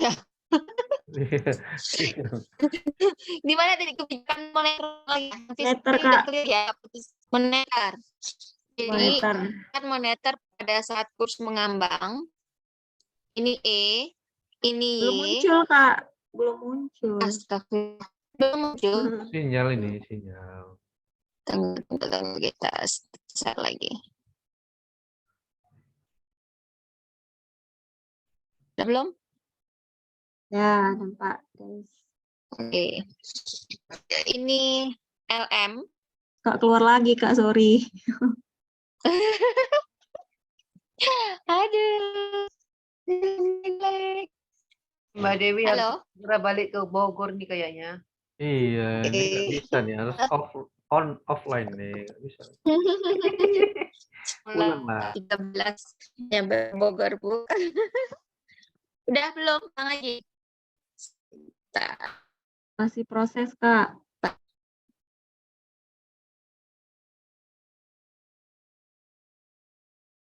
Masih proses ya. Iya, belum kelihatan. Padahal matiin Atau kamera coba. semua ya. Iya, udah matiin kamera ini. Ini sebentar ya. Muridnya udah PPT-nya. nggak sabar nunggu dosen balik ke Bogor ini. Lama kali baliknya, jadi gini lah ya. Urus domestik dulu. Kata suaminya. Menurut sibuk urusan domestik. Mbak Ocha udah sembuh? Mbak Ocha udah sembuh? Alhamdulillah sudah katanya udah pulang tadi siang. Oh ini ya dirawat inap ya Mbak? Rawat inap dari hari Jumat kemarin trombositnya udah mulai naik. Hari ini ya udah mulai naik jadi udah boleh pulang. Dicoba share lagi ya. Oke, Kak. Udah kayak masih loading ya. Aduh, kayaknya lama. Jadi, kalau suaranya putus-putus, enggak? Enggak, suara nggak putus-putus, Kak. Jelas. Tapi loadingnya lama masih muter-muter. Iya, loading itunya ya, screen-nya. Jadi, sebenarnya kurva yang mesti diingat itu, Bu, kurva IS LM. Jadi, adanya kebijakan fiskal kan menggeser IS. Tunggu, Kak Deo, Analisis yang gede. Kak Deo, bentar, Kak. Mungkin karena Kakak share screen tadi agak berat ya. Ini coba Vita bukakan grafiknya, Kakak jelasin ya.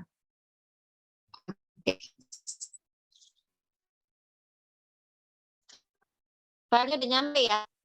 Oke, Kak. Mainkan, Kak. Oh, belum muncul dia di sini.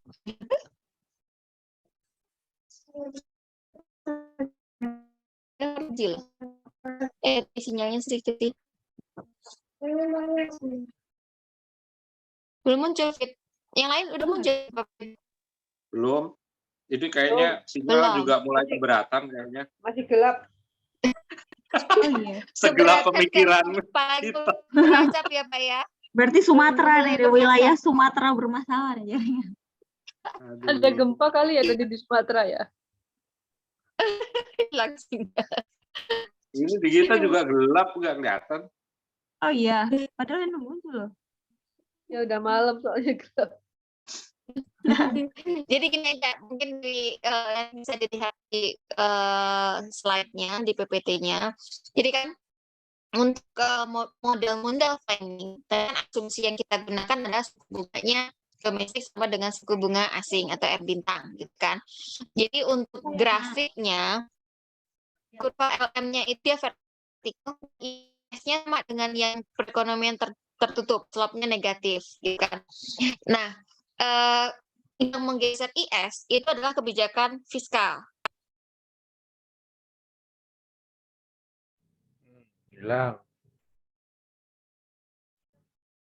Nggak kelihatan ya gambarnya ya. Memang nggak ada, Oh, putus. Putus-putus udah berapa kayaknya tutup Zoom nih. Iya nih. Udahlah gimana caranya nanti di share di WA aja lah. Ya. Dewi disimpulkan hasilnya di Simpul di WA aja. Oke, Bu. Sip. Ya, Insya Allah susah. besok Dewi bikinkan yang Besok. untuk yang model ISLM ya. Iya, Ya, sama jawaban model planning tadi itu.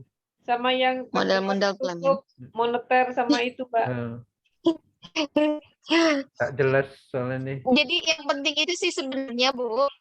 Ibu ingat dulu nih, kurva ISLM-nya seperti apa. Kemudian, kapan kurva IS itu bergeser dan kapan kurva LM bisa bergeser. Nah, ketika terjadi pergeseran apakah IS atau LM, lihat titik perpotongannya. Berarti kan kondisi keseimbangannya di situ. Ya. Nah, lihat bagaimana dampaknya terhadap output. Karena kita tujuannya kan adalah untuk meningkatkan pertumbuhan ekonomi. Lihat di outputnya seperti apa. Nah, tadi kayak Y-nya ya? Y. Ya, Y-nya. Nah, kalau untuk perekonomian terbuka, yang vertikal itu adalah nilai tukar. Jadi sumbu vertikalnya nilai tukar, horizontalnya adalah Y. LM-nya vertikal, tegak ke atas, sementara IS-nya slope-nya negatif, nurun dari kiri atas ke kanan bawah. Kebijakan fiskal menggeser IS ke kanan, fiskal ekspansif ya, kenaikan belanja pemerintah menggeser IS ke kanan. Kemudian akibatnya tadi kan nilai tukar jadi naik. Karena pendapatan naik, permintaan uang naik, nilai tukar jadi naik. Nilai tukar ini kan menyebabkan pendapatan kembali ke titik semula, artinya nggak terjadi perubahan pendapatan. Itu untuk kebijakan fiskal pada rezim kurs mengambang. Beda dengan kebijakan moneter, berarti kalau moneter yang bergeser adalah LM. Berarti LM bergeser ke kanan, itu kan mendorong nilai tukar turun. Turun nilai tukar, nilai ekspor naik. Naik ekspor, pendapatan jadi naik. Nah, di situ kan kita bisa lihat bahwa pada saat kurs mengembang, kebijakan moneter efektif mendorong output jadi naik, sementara kebijakan fiskal tidak.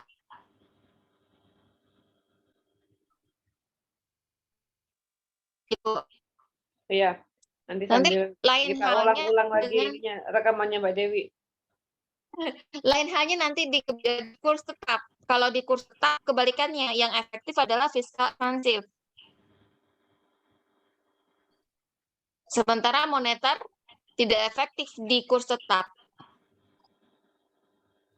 Jadi nanti cuma lihat analisis, coba Ibu oret-oret nanti pergerakannya ISLM-nya, Bu. Jadi kesimpulan akhirnya lihat di keseimbangan terakhirnya seperti apa. Bagaimana nilai tukarnya, bagaimana dengan pendapatannya. Pokoknya di perpotongan antara IS dan LM. Itu sih intinya. Oke, nanti kita ulang-ulang lagi rekamannya, Mbak.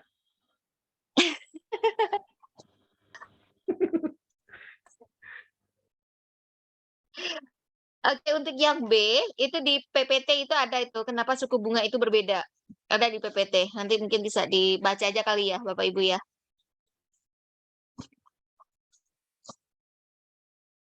Itu untuk yang C juga ada. Risk premium, risiko investasi itu. Itu ada di nanti kalau mau baca bukunya, Dewi kirim kopinya.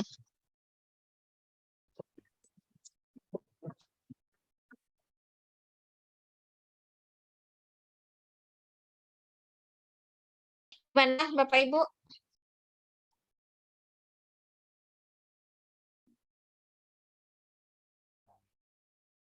Oke, sip. Udah. Setidaknya sudah tergambar ya, kalau memang untuk langsung apa namanya menjawab paham sih kayaknya belum ya, karena memang nggak mungkin sekali ngomong langsung. Itu kan harus dianalisa dulu gitu kan Bapak Ibu. Nanti mungkin bisa dilihat dulu PPT-nya nanti di pertemuan berikutnya, kalau masih ada yang ragu boleh kita diskusi lagi. Pertemuan berikutnya kapan? Besok apa lusa? Besok. Besok ya? Besok, Oke. Pak. Oke, oke. Besok sama Kamis ya. Iya. Ya. Besok bahas apa rencananya? Apa kita besok? Besok apa? Sesuai kurikulum. Iya. Apa itu kurikulumnya bahas apa? Apa lah? Nah, SSC PPWD itu nanti belakangan ya? ya yang ini aja dulu. Habisin yang Kalau PPWD kan baru kemarin tuh. Iya, PPWD kemarin. Ya, kalau CW kayaknya sih dari konsep-konsep materi ujian yang kemarin sih sudah ada sih menjawab gitu. Iya, betul. Berarti Ini nggak ada yang grup besar nggak ada tuh nggak jadi info ya, saya. ujiannya apa ya? Grup Infonya besar kan soal kita ujian. pakai duta kan, Bu ya? Hah? Grup besar itu Kisi-kisi bukannya nggak kita ada pakai ya? duta. Nggak jadi kan ya, Kisi-kisi nggak ada grup besar ya? belum jelas. Hah? Ya Belum udahlah jelas kalau nggak ada kalau kisi-kisi nggak ya? ada kita sendiri aja. Yang Hah? penting kita Iya, jalan aja. aja dulu. Itu nanti belakangan aja. Ya tuh. nanti kalau misalnya ada tutornya alhamdulillah gitu. Ini soalnya banyak kali yang harus dipelajarin ya. Kalau Iya, apa yang itu. kira-kira yang keluar ya? Semuanya. Semuanya. Kayaknya model ISL ini kayaknya sih akan keluar kayaknya. Ini Kita kan kayaknya diajarin itu. iya, ini kayaknya yang sering-sering keluar model-model Fleming ini ya, ISLM ini ya. Kalau model Fleming sih Bu 2018 terakhir. Kalau lihat apa riwayatnya setiap ujian kayaknya sering keluar ini. Itu yang perekonomian itu Bu, yang bukan model-model Fleming. Model-model Fleming. Yang penting kita pelajarin aja ya kan. Nanti Pahami konsep DSLM ini. Ya. Pasar barang, kemudian pasar uang. Kayak gitu sih, kebijakan fiskal, kebijakan moneter. Kalau dari ininya sih dari rencana kita itu yang bagian besar sudah kita bahas ya. Paling cuman pendalaman aja. Ya. ya besok kalau misalnya sinyal bagus diulangi lagi tadi Wi, ya, yang tadi Wi, ya. Nah, baru nanti sekalian nanti masuk ke apa berikutnya. Tadi putus-putus terus nggak jelas. Apa ya Mbak Dewi? Besok sama apa ya? Yang Besok sesuai sama dengan apa? kurikulum kita apa besok? Ya, Kalau kita pelajarin. makro ini kan yang berulang itu ada ya yang berulang yang lainnya pas Sinyal dasar uang itu sebenarnya konsep dasar dari SLM. Berarti yang masih ini tadi kan ya Mbak Dewi ya?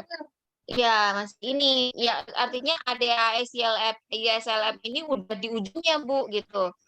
Yang konsep dasarnya itu yang ada di apa kurikulum itu. Pasar barang, pasar uang. Oh, besok GDP itu yang kita bahas ya. GDP. Kenapa di GP yang kayak soal itu kenapa di negara maju malah rendah gitu loh pertumbuhan ekonomi ya. Besok ya. Boleh. Atau kita makro 2017-18. Tapi kalau ini kan kemarin katanya kurikulum 20 ya, Pak ya? Ya nggak apa-apa. Maksudnya kita sambil belajar mana tahu nanti harus itu. Yang ini kalau yang 2017-18 saja kali ya, makro 2017-18 itu pakai ISLM.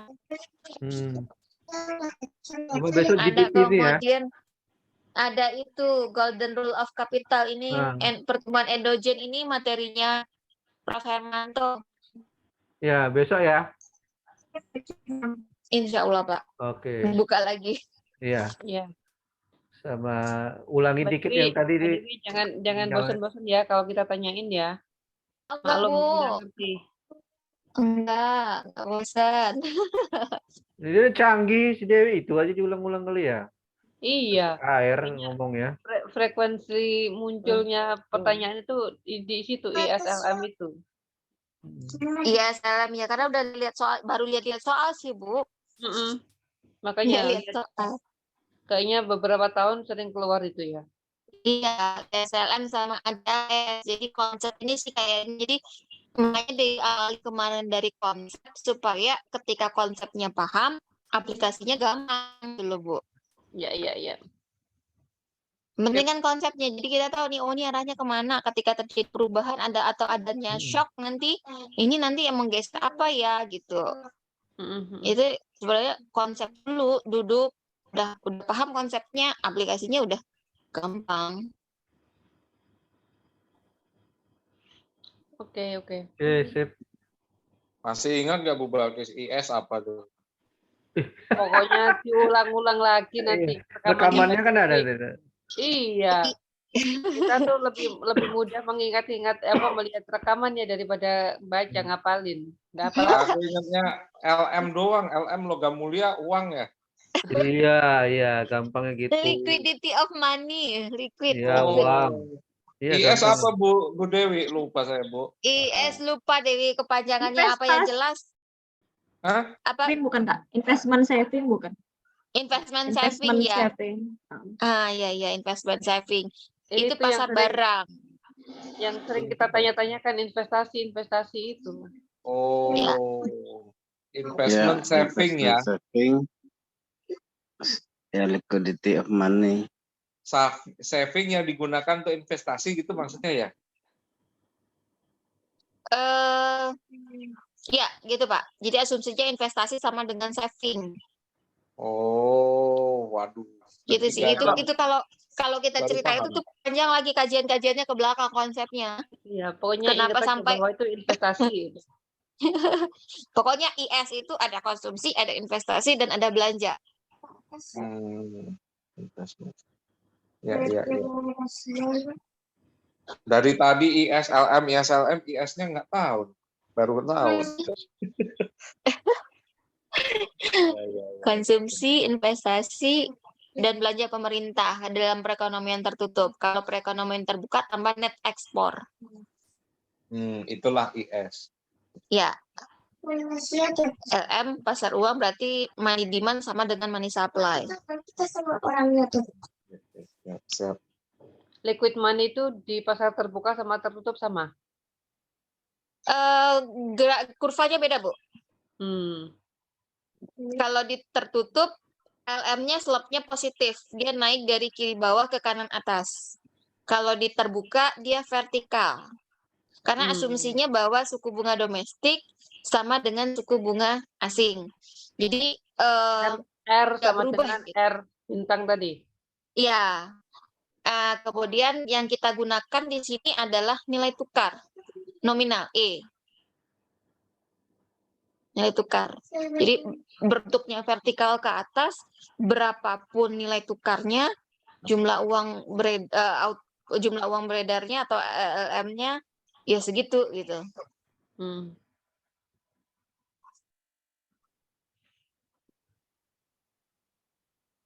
Itu bedanya. LM segitu, Y-nya segitu ya. Oh, gitu. Jadi kalau ini sih Pokoknya kalau vertikal dia. ya, jadi yang penting tahu dulu nih bentuk IS, bentuk LM-nya seperti apa. Kemudian kapan dia bergeser dan kemana pergeserannya. Nah, kalau itu udah paham, udah gampang menganalisisnya. Makanya di model mengambang pendapatan segitu gitu aja ya. Untuk namanya juga kebijakan ngambang fiskal. ya. Untuk kebijakan fiskal. Oh, mau kebijakan fiskal ngapain aja begitu juga Y-nya. Ya, jadi ya ketika ada fiskal ekspansif, Y-nya ya nggak berubah, ataupun fiskal kontraktif juga Y-nya nggak berubah. Justru yang berubah itu adalah nilai tukar. Tapi di kebijakan moneternya pada saat kurs mengambang itu justru menyebabkan output jadi naik. Oh, berarti kalau kita ini kan mengambang nih. Ya. Berarti kalau kita sampai nggak naik pendapatan, BI yang salah ya, bukan fiskal yang salah ya. Gitu Bu Dewi. Gitu ya, gampangnya gitulah ya. Jadi Hah? BI di mana pendapatan ini isinya perekonomian ya Pak ya, output perekonomian. Nah, Pendapatan nasional, pribadi, output bukan ekonomi, pribadi. bukan pendapatan itu, Pak.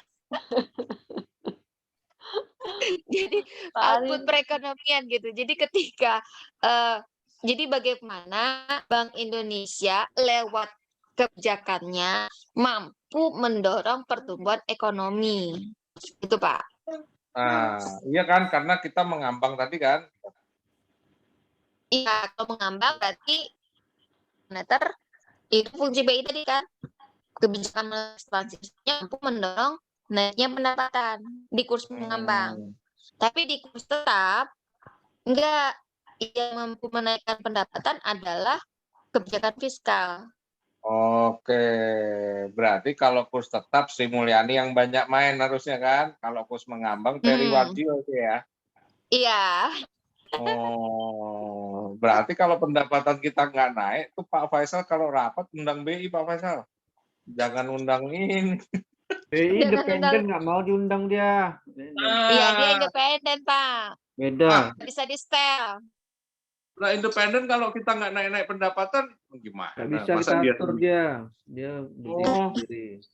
Memang dia independen, nggak bisa, tapi dia tujuannya tetap yang tadi menjaga kestabilan nilai tukar. Karena kalau udah ada intervensi pemerintah di dalam Bank Indonesia, itu justru menyebabkan apa ya? Ekonomi jadi itu pernah didengar itu nggak bisa diatur oleh pemerintah untuk kebijakan Bank Indonesia ini. Nah terus gimana naik pendapatan Bu kalau Gimana Pak? fiskal nggak bisa? Iya tadi ini lewatnya menurunkan suku bunga itu kan mendorong investasi naik, otomatis nanti di pasar barang pendapatan jadi naik gitu Pak. Nah, enggak, fiskal kan susah ya government. BI nggak mau diatur gitu. Berarti kalau kita mau naik pendapatan hanya BI dan Tuhan yang tahu nanti kan. Iya kan? Gimana? Jadi pada saat kurs mengambang ya hanya BI yang mampu mendorong naiknya pendapatan. Iya kan? Nah BI-nya pun nggak mau kita atur kan? Nggak Pak, saya independen Pak. Nah, kalau mau naik pendapatan, Walaupun nggak independen kan Pak, tujuannya adalah untuk stabilisasi bagaimana ekonomi kita tetap Nanti Pak Ari doang yang naik pendapatannya, yang lainnya diblok. karena gini loh Pak, salah satu indikator kinerja ekonomi yang paling sering dilihat itu adalah pertumbuhan ekonominya. Ini indikator utama dari kinerja perekonomian Termasuk negara kalau ataupun ini daerah. pembangunan infrastruktur bisa dilihat dari indikator perekonomian juga. Ketika dibangun, ketika ini kan berarti ada pengaruhnya ke Iya, ke perekonomian. perutnya. Semakin Ya, bagus infrastruktur, output semakin bagus, semakin meningkat kan Bu ya. itu pasti ya. Secara teorinya ya. Karena gini, logikanya gini, semakin bagus infrastruktur, berarti kan mobilitas barang dan jasa itu semakin cepat, Lancar. murah. Nah, ini kan mendorong investasi tumbuh. Karena ketika orang mau berinvestasi, dia akan lihat lokasi itu infrastrukturnya seperti apa. Nah, itu kan faktor lainnya juga banyak ya. Kalau melihat dari data-data BPS itu ya, kalau GDP itu di infrastruktur itu masuknya di mana? GDP. Kan pengaruhnya banyak tuh di GDP itu. Ada pertanian, ada macam-macam. Kalau infrastruktur ini kan dilakukan oleh pemerintah ya Bu ya. Berarti kan lewat pengeluaran atau belanja pemerintah, government spending. Nah, ini masuk ke dalam belanja modal. Masuk ke dalam belanja modal infrastruktur. Jadi pembangunan infrastruktur itu kan artinya penambahan ketika infrastruktur dibangun, berarti kan belanja pemerintah meningkat. Iya. Berarti melihatnya di semua sektor berarti? melihatnya berarti ketika infrastruktur dibangun, government spending-nya naik, pendapatan naik, konsumsi naik konsumsi, pendapatan naik lagi, yang multiplier effect-nya. Bu. Mhm. Nah, kalau di angka di BPS yang ada itu dilihatnya di mana? Ketahuan kalau ini naik gara-gara infrastruktur itu dari mana, Mbak? Oh, Bisa kalau ngomong. misalnya dari angka BPS sih kita nggak, mesti ini naik gara-gara infrastruktur itu kan kita lakukan uji regresi, Bu. Anda pakai ekonometrik, Bu, melihat pengaruh Oke. infrastruktur terhadap pertumbuhan ekonomi. Hmm. Tapi biasanya kalau dalam riset-riset orang ketika dia infrastruktur, dia gunakan panjang jalan karena untuk data besaran belanja untuk infrastruktur itu nggak tersedia cukup banyak gitu. Jadi orang biasanya untuk indikator infrastruktur adalah panjang jalan. Kayak pembangunan pelabuhan itu nggak masuk juga ya? Nggak bisa Eh, dinikmati ya? jumlah pelabuhannya mungkin, Hmm. tapi itu kan untuk levelnya Indonesia. Iya, level Indonesia sih. Uh-uh. Kalau dari berapa anggarannya itu nggak tersedia cukup lengkap karena kalau kita melakukan misalnya yang sederhana lah regresi gitu kan, kalau dia pakai series datanya harus minimal 31, kalau ya harus 31 Banyak banget ya tahun minimumnya ya? tahun. Karena kalau 30 tahun. kurang dari 30 untuk analisis regresi dengan data time series itu enggak bias dia ya, bias jadinya. 31 tahun ya butuhnya ya? Itu ekonometrik tuh ya, bukan artinya secara keseluruhan ya, bukan Oke. bukan maksudnya pengaruh infrastruktur itu dalam 30 tahun enggak, cuma dalam kita gunakan model regresi ketika datanya adalah series itu tahunan ya, berarti itu minimal itu 31. Iya, iya. 31 data ya. Bisa Indikator tahun, bisa juga. bulan. Oh, bisa quarter juga ya? Bisa. Pokoknya apanya ya Minimal- sampelnya 30. Minimal 31. Minimal. Oke. Karena kalau kurang dari itu dia bias. Oke.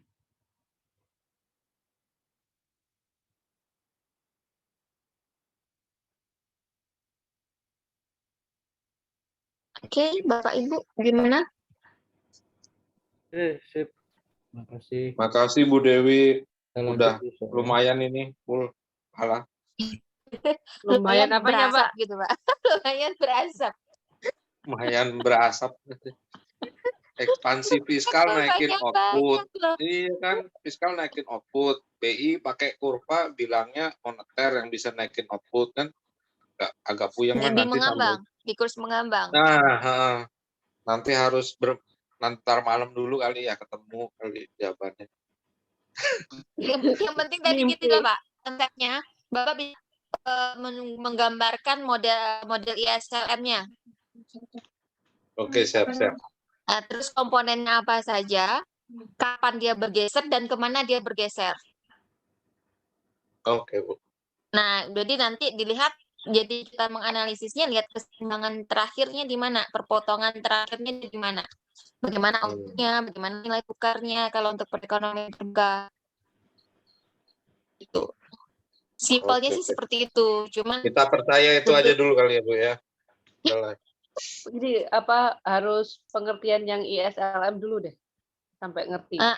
Iya, maka itu kalau udah paham, oh IS ini, LM ini, bentuknya kurvanya seperti ini, bergeser jika terjadi ini, dan pergeserannya kemana gitu kan, gampang kita analisisnya, Bu. Iya. Logika sih sebenarnya mainnya di sini.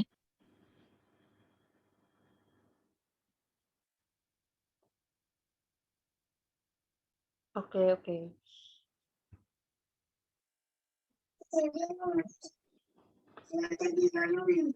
Pak Arif, ada tambahan Pak Arif? Jadi langsung di-share lah ini rekamannya biar besok bisa dipelajari. Ya, Vita. rekaman Hostnya ini. Vita ya? Siap, Bang. Ya, thank you ya, Mbak Vita, Mbak Dewi. Sama-sama Ibu. Oke. Makasih Bu Kita Dewi. besok ya. Iya. Makasih Uni Insya Dewi. Allah. Iya. Sama-sama Ketemu, Pak. izin live ya. Gini ya. Oke, sampai ketemu besok. Kasih.